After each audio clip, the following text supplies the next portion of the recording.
is where, you know, the Democrats have been lax in terms of spending. And they'll try to show that to the Tea Party people. Then they're going to have some kind of vote on, you know, across the board freeze on discretionary spending, admittedly something of a joke, but something they'll use to talk to the Tea Party about.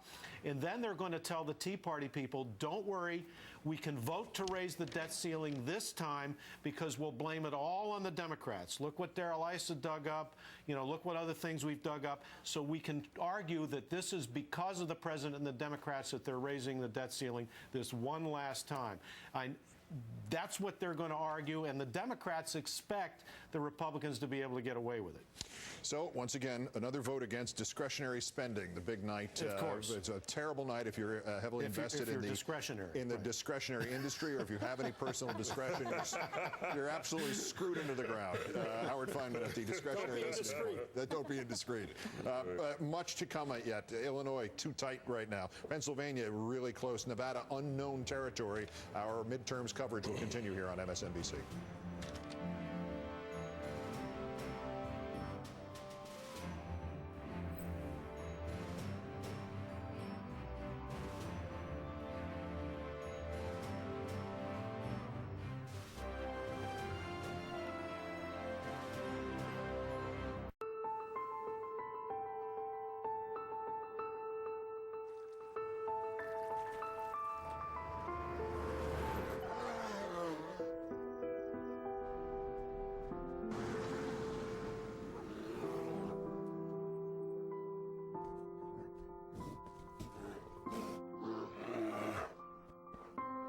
Introducing the 100% electric Nissan Leaf. Innovation for the planet. Innovation for all.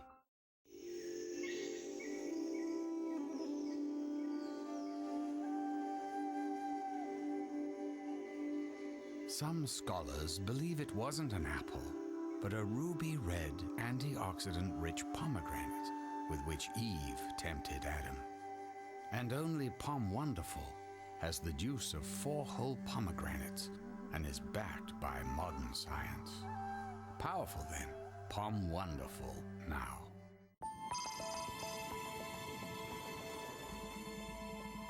Cost management, a constant challenge in healthcare everywhere. Our contribution to the NCH healthcare system helped optimize the insurance program for more efficient claims management, so a maximum of resources can be focused where it matters most, helping patients. Providing claim services and underwriting expertise. Zurich Help Point. Help when it matters most. I'm an engineer. My kids say I speak a different language, but I love math, and math and science develop new ideas. We've used hydrogen in our plants for decades. The old hydrogen units were very large. Recently, we've been able to reduce that. Then our scientists said, what if we could make it small enough to produce and use hydrogen right on board a car? As part of a hydrogen system, this could significantly reduce emissions and increase fuel economy by as much as 80%. The Premier Rewards Gold Card from American Express is designed to be brilliant.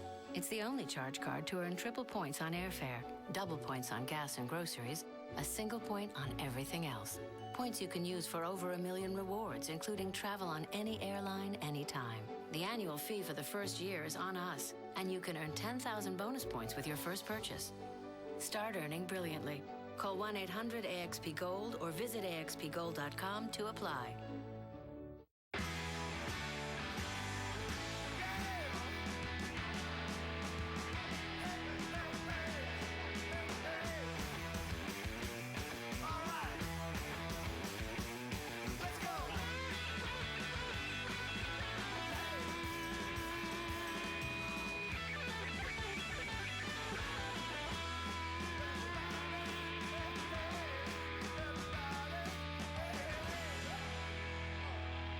Coming soon to the National Geographic Channel.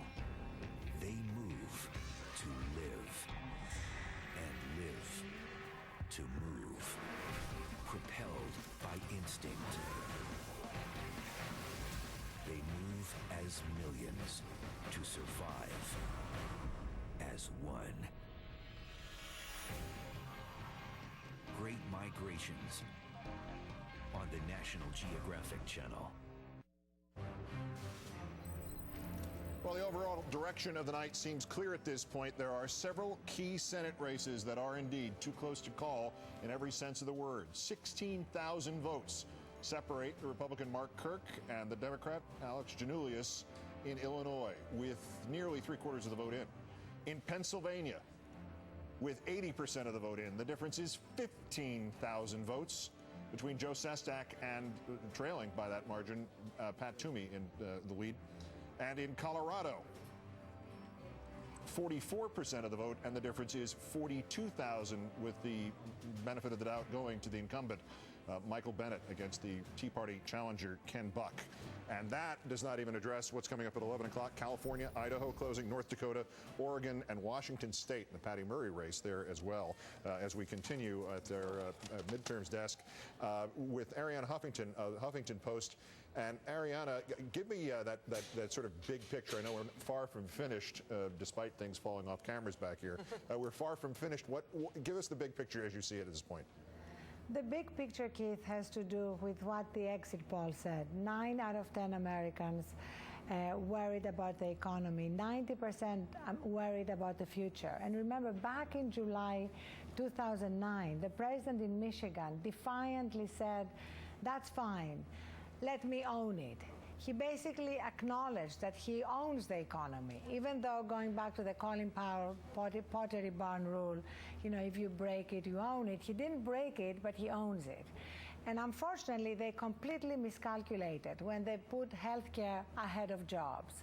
They miscalculated because Larry Summers and Tim Geithner and his Wall Street-centric economic team basically convinced him that once Wall Street was saved, everything else would follow, that unemployment was just a lagging indicator. And Summers was, remember, all over the news in December telling us there would be growth in the spring, like Chauncey Gardner, and there wasn't. And the inevitable happened. The public lost faith in Democrats using government to do good things. And the fact that healthcare is going to kick in 2014 for most people wasn't much of a consolation prize.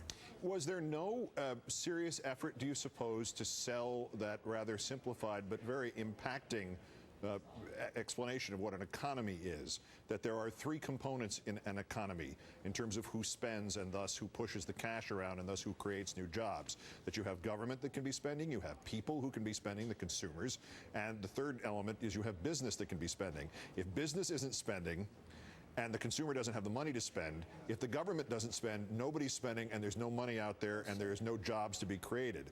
It seems to me that if I, having really bottomed out at math in my senior year of high school, could run through that and make it fairly intelligible in 30 seconds, that every Democratic candidate could have done the same thing. Why didn't they? Well, they didn't because, government did not go out and really spend to create jobs. There was no WPA. There was no FDR-type big government spending that was purposeful. Remember, that stimulus bill, that much maligned stimulus bill, included $300 billion of tax cuts, which was a terrible strategic mistake on behalf of the White House to put in the tax cuts mixed up with the stimulus bill, because they thought that's how they were going to get the Republicans to go along. And the worst part of it is that the White House still has not learned. The president still has not understood what they did wrong. And that's really what does not promise a real course correction after the Republicans take over the House. I mean, we already have Governor Kane thinking that compromise means going ahead with the Republicans and extending all tax cuts, including to those making $250,000 and over. That's their idea of compromise, doing exactly what the Republicans want. Ariana, forgive me, I'm hammered for time here, and we've got to get to Lester Holt with the Voice of the Voter exit polling. So our great thanks, and I hope to continue with you after the top of the hour. Let's now look indeed at those exit polls and the latest numbers as Lester Holt has them for us. Lester? Keith, I want to make an interesting observation here. A lot of people have been trying to look for comparisons between what we're seeing here and what happened in '94. Remember the wave of voter discontent that swept Republicans into power in the House? This may be 1994 on steroids. Let's take a look. If you look back 16 years ago, we found 23% of voters said their family's financial situation was worse than it had been 2 years before. Today, that number's at 41%. So a worse personal situation and a much more pessimistic view of the national economy as well. In '94, 58% said the economy was bad. Tonight, That's a whopping 89%. Back then, 56% of voters said the country was on the wrong track. Today, that number is at 61%. And we've heard so much about the angry voter this year. Back then, 19% said they were angry at the federal government. Tonight, that number jumps to up 7 points to 26%. 1994, remembered as a big setback for President Clinton, if you'll recall. 27% of voters back then said they cast their vote as a protest against Bill Clinton. Tonight, even more, 37% said they're casting their vote to oppose Barack Obama, Keith. Lester Holt with some intriguing exit poll numbers. Thank you again, Lester. All right, 37% voting. Those numbers, by the way, indicate that a real Republican weakness this time. These numbers are much worse. The economic numbers and the economic attitude of the voter is dramatically worse than it was in 1994. Republicans should be making much bigger gains. They are not even matching the gains they made in 1994. In 1994, in this state, Mario Cuomo was defeated for re-election. His son is being elected tonight almost by acclamation in this state.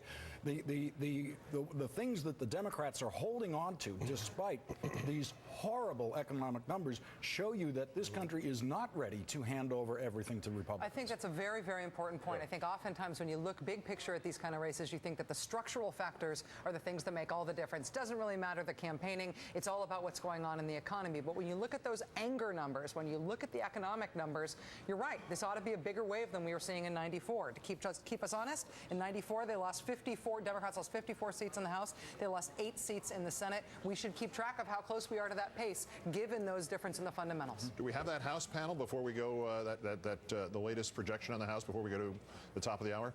I've asked for it, and here it appears. A difference now with a Republican majority of 46 with a plus or minus of 9. So that 47, excuse me. There's where you are right now to answer your question, Rachel. So it is not historic. It is large, and it is a big swing. It is not historic. And we still have California, Washington State closing at the top of the hour. Our latest from there as our MSNBC midterm coverage continues after this. 3 years ago, I started my first real job as a part-time sales associate with Walmart. When William came in, I knew he had everything you need to be a leader in this company. After a couple of months, I was promoted to a department manager. Like, wow, really? Me? A year later, I was promoted again. Walmart even gave me a grant for my education. Recently, and told me he turned down a job in one of the biggest banks in the country. This is where I want to be. I fully expect William will be my boss one day. My name is William, and I work at Walmart.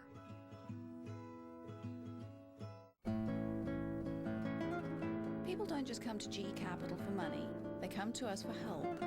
At GE Capital, we've been financing Taylor guitars for over 8 years, helping them build a strong dealer network, bringing music to people. I like that.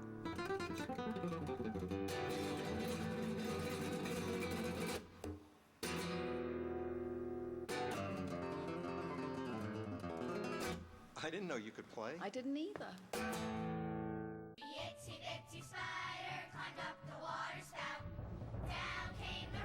In turbulent times, consider the potential benefits of Sector SPDR ETFs compared to common stock.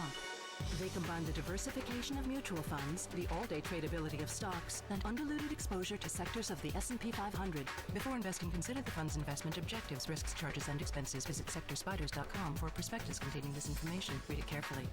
Sector SPDRs, on the web at sectorspiders.com. For meeting tomorrow in Dallas, we need to finish those projections and output the final presentation. Sally, I'm going to need 40 copies, obviously collated. And don't What's going on? When we're crunched for time, Brad combines office celebrations with official business. It's about efficiency. We can help. When you ship with FedEx, you can work right up to the last minute. Gives you more time to get stuff done. It's a good idea. I need to speak with you privately. I found your resume on the printer. Everyone, I found your resume on the printer. We understand. You need a partner who gives you more time. FedEx. For fastidious librarian Emily Skinner, each day was fueled by thorough preparation for events to come. Well, somewhere along the way, Emily went right on living. But you see, with the help of her Raymond James financial advisor, she had planned for every eventuality, which meant she continued to have the means to live on, even at the ripe old age of 187. Life well planned. See what a Raymond James advisor can do for you.